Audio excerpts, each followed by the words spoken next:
Let's talk about the burning of Washington, D.C. It's 1814. The British had been fighting the French in Europe. They've defeated the French. So all the British soldiers that were fighting the French in Europe can now be brought over to the United States. So good news for Britain, bad news for the United States. So the British end up deciding to attack Washington, D.C. They did this for a couple of reasons. Reason number one, they thought they could end the war quickly.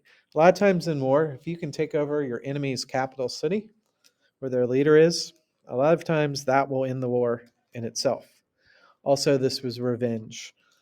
I mentioned earlier American soldiers, when we attacked British Canada at Toronto, we burnt down their parliament building and we burnt down a lot of other buildings there. So think of this as a revenge tour. So they attack the Capitol building first, and they move on to the White House.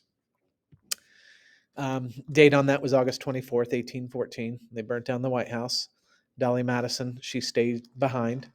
James had left. He had evacuated the city because he's the leader. The last thing we want is to see the American president get killed or captured. So Dolly Madison stays behind to save what she can, and she was able to save a lot of a lot of James Madison's personal papers, and of course the portrait of George Washington, which is what we see there. To my understanding, this portrait still hangs in the White House.